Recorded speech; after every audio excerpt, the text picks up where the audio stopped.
Now it's time to press buttons and talk with Manky and ProZD. So dumb. Yeah, what a dumb genre.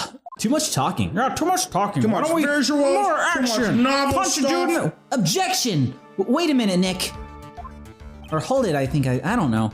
Yes? Only I can say You objection. cannot object. You said Maya. hold it. Take another look at the hanging scroll. Look! At the top, there's a crest there. Ah, that. It's the mark of the master, correct? Exactly! So if you know the meaning of the mark... And you could guess that it was a picture of Misty Faye on No other there. interpretation of that symbol. True, but Mr. Godot described what was underneath like this. Clad in her stunning Japanese garb, surrounded by the hued aroma of Western oh dear, I pooped in my... Oh no, it keeps coming out. And he kept going like that. No one's listening to me anymore. Diarrhea is a serious problem, right? Yeah, come on. That's Right, I mean. Yeah, Nick, come on, don't make fun of his diet. None of us were gonna say anything. Oh. Yes, it's possible that he knew what the crest meant. However, I hope this is the final episode so that it opens with a good diarrhea joke. Oh, classic That'd be amazing. PB&T. He couldn't have known that she was wearing Japanese clothing. Mr. Godot, on the day of the murder, you were hiding at the inner temple long before the crime took place. Right. but Diarrhea? That's not funny. I would never joke about diarrhea. That's so stupid. Come on, Phoenix. Unsubscribe. Oh. Can I ask you just one little thing, Trite? What is it? This whole theory of yours, it all rests on a certain assumption. It makes an ass out of you that I knew beforehand that a crime was going to be committed. That's right. Otherwise, there's no reason for him to sneak onto the crime scene. Of course Mr. Godot knew about the plan. Huh? Well, what did you say? Of course Mr. Godot knew about the plan. What did you say? Of course Mr. Godot knew about the plan. Okay, got it that time. Is Is it- it really possible that another person knew of the plan? Okay. So this is where we know about the plan. Right. So, because of that, yeah. Is this the thing? Mm-hmm. Oh, okay. Yeah. Take this. This crime was actually planned over a year ago. Morgan Fay authored the plan for her daughter's future. And these instructions were hidden somewhere in Fay Manor for a year. She left a series of clues, each more devious than the last. However, by the time Little Pearls found these instructions and solved all the big mysteries, they had already been unsealed. Unsealed? Yes, another puzzle solver found it first. The killer had read these instructions long before Pearls ever found them. That's how he knew the crime was to take place at the Inner Temple. And you're saying this crafty killer is me? You're quite a puzzle solver. You bet I am. But you just said that the instructions were hidden. That's right. Mr. Godot couldn't have known where the instructions were hidden.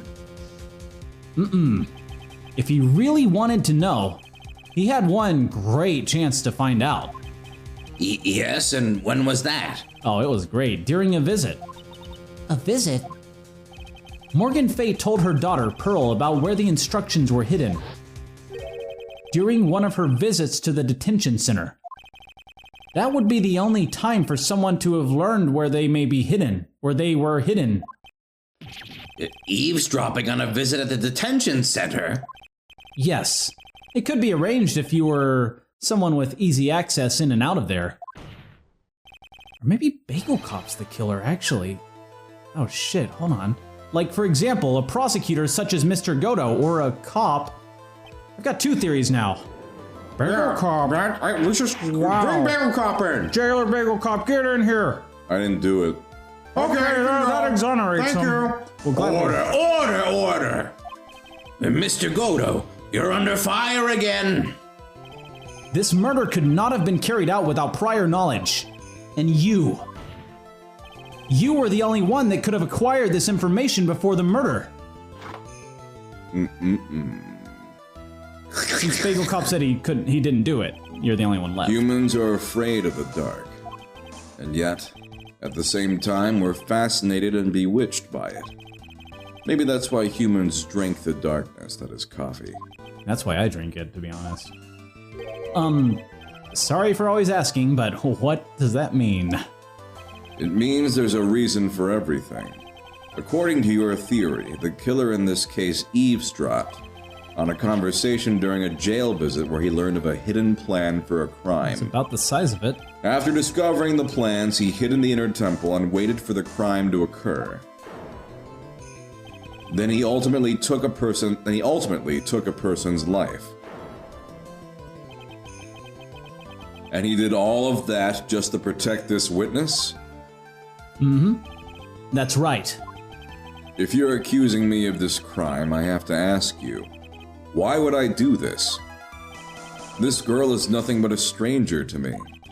I've got no reason to go through that kind of trouble to protect her. I am what you see. I am certainly not the type to rescue the damsel in distress. The killer's behavior is certainly extreme, for lack of a better word. Even considering that the killer wanted to protect this witness's life, his behavior is still a little too unnatural. Objection! However, you had a good reason, didn't you, Mr. Godot? An unshakable reason that forced you to protect this witness at all costs. I knew it. You figured it out, haven't you, Nick? Maya, I guess you were doing your best to cover for Godot. For the same reason, huh?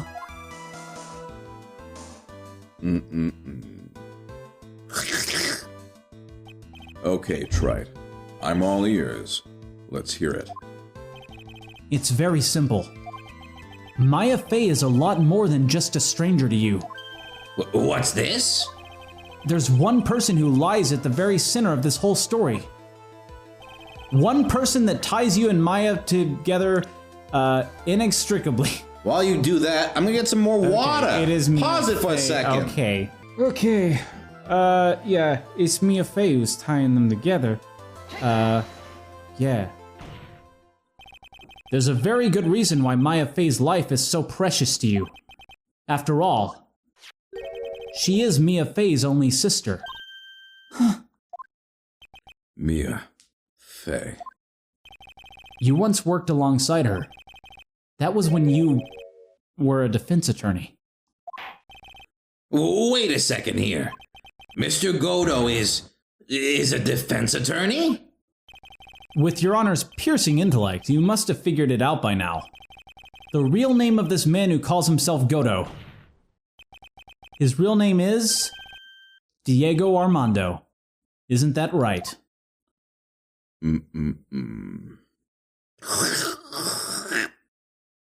Is that an empty cup? Yes. Okay. The last time someone called me by that name was over 6 years ago. Diego Armando. That name rings a bell. It should, Your Honor. All of this is related to a single case. Ooh. A case in which a convict named Terry Falls killed himself. Mia Fey's first time in court. The tragic outcome left a deep wound in her heart.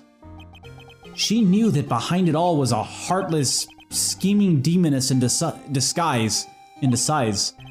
But in the end, Mia couldn't tear off that disguise. Or disguise. Or her disguise. However, there was one man who reached out to help her.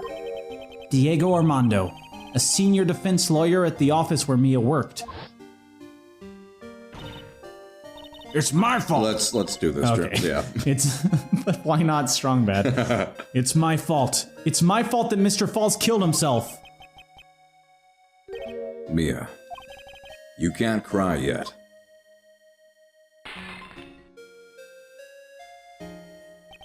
The only time a lawyer can cry is when it's all over. Wow. I was moved by her. The way she put all her faith in her clients. That pure, sweet heart of hers. That's why I could never forgive Dahlia Hawthorne. Mia and I thoroughly investigated that fake kidnapping incident. Then one fateful day, Dahlia wanted to meet with me. It had been 6 months since the trial. We met in the courthouse cafeteria. Ah, I just remembered. 6 years ago, right here in this courthouse, you were poisoned. Even I didn't see it coming. I knew she was everything. Dahlia Hawthorne slipped some poison into my coffee. Some newspapers at the time called it a murder, but very little information about the case was released to the press. But you weren't dead at all. No official reports ever actually called it a murder. I was just in a deep, deep coma. I see. My body shut down, and my life became nothing but a long, deep sleep. That woman's poison did a real number on my central nervous system. I lost my sight, and all of my hair turned white due to the damage it caused. Ended up looking pretty cool. That's terrible. Apparently, it was a miracle that I ever regained consciousness. 5 years had passed since I drank that poisoned brew. Then one morning, my eyes flew open from the smell of a doctor's cup of coffee. 5 years? You were asleep for 5 years? And the worst possible news was waiting for me. Mia Fey was dead.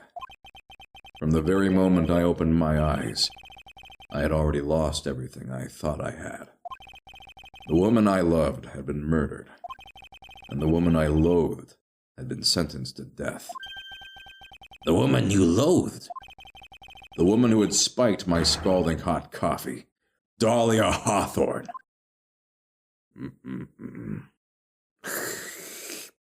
Ha! Good old Mia. She didn't let me down. She got her revenge before she checked out. In the end, there wasn't anyone waiting for me when I woke up. That's so sad. For someone like me, for someone who had slept away their best days, there were only 2 reasons left to live. And it was for those 2 reasons that I decided to become a prosecutor. If I may ask, what were your 2 reasons to live? The first was you, Wright. Huh? Me? If I hadn't drank that stupid poison, Mia Fey never would have died, much less the way she did. Huh. You were the only one who was there to protect her, but you let her die. It was all your fault. It wasn't like that. I wanted to see for myself what kind of a man you really were. So that's why you became a prosecutor? My other reason for living. She goes by the name of Mia Fey. Huh? You mean me?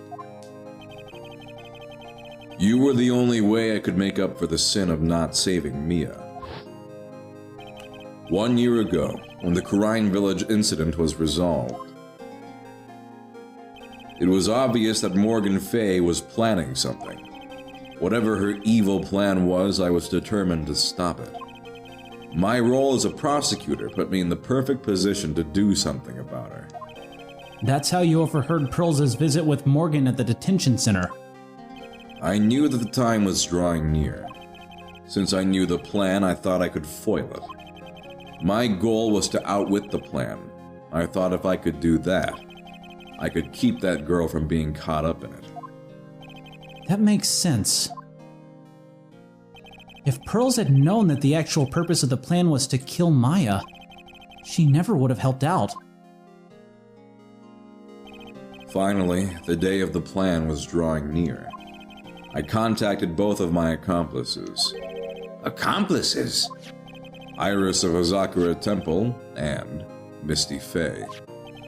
I especially needed the help of Iris. She was to take the fall in my backup plan in case we couldn't control Pearl Fey. But how did you contact my mother? She had been missing for almost 20 years. Officially, yes. What? What do you mean officially? You've heard about it, haven't you? About the strong ties between the main family and the government? Now that you mention it, Bikini did say something to that effect. She said that the master of the Kurine had great authority. Even without her official position, Misty Faye still wielded great influence. The police have been keeping an eye on her movements all this time. That's how I was able to contact her. Again, because of my position as a prosecutor. So my mother was cooperating with you?